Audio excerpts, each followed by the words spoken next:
Hello, and welcome to my video on the January 2019 Algebra 2 Regions question number 23. In this problem, we see that the scores on a mathematics college entry exam are normally distributed with a mean of 68 and a standard deviation of 7.2. Students scoring higher than one standard deviation above the mean will not be enrolled in the mathematics tutoring program. How many of the 750 incoming students can be expected to be enrolled in a tutoring program? So this particular problem, especially because it tells us that the scores are normally distributed, I'll perhaps draw for myself a picture of our normal curve. And in the middle of that normal curve should always go our mean, which is 68. And then in particular, they're referring to students scoring higher than one standard deviation above the mean.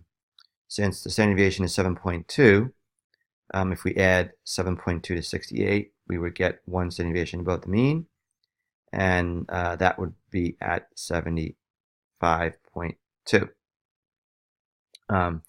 And now, again, they want to know how many of the 750 incoming students can be expected to be enrolled.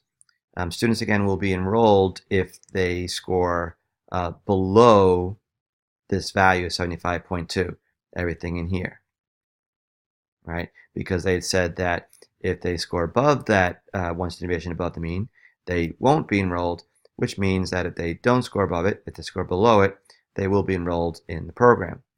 Now, this year, what we learned was that we can calculate the percent of data that falls in this region by going to our calculator and using the second var's normal CDF command.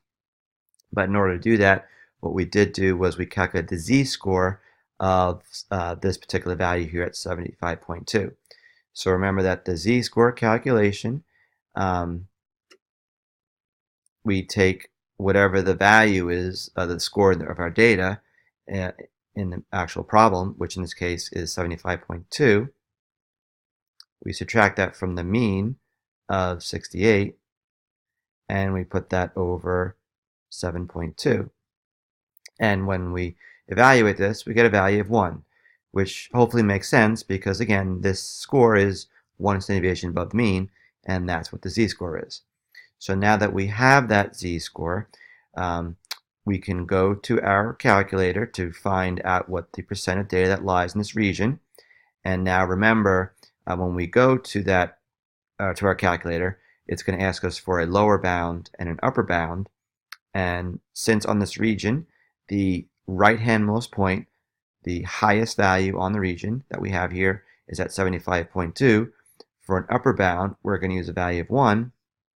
But for the lower bound, because technically this will go all the way out to the left, we'll use a lower value of, say, negative 99. So now if we go to our calculator, and again, when I want to find the percent of data that lies in a particular region of data that's normally distributed, we can hit second vars and then choose option 2, normal CDF. And for the lower bound here, again, we'll do negative 99 because we want to go all the way out to the left on our normally distributed set of data. The upper bound is the corresponding z-value of 1. And the mu and sigma here you can leave as is.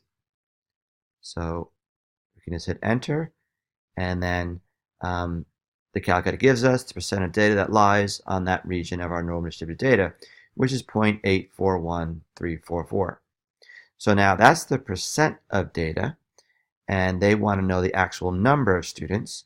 So what we can do is we can take that value of 0.841, I'm sorry, 841,344, and multiply that by the number of students, the total number of students, 750, to get the actual number of students that will be enrolled in the program. And when we multiply that out, we'll get 631, which is choice 1. So I hope that this video helped you answer any questions on this particular problem. As always, good luck with all your studies, and thank you for watching. Take care.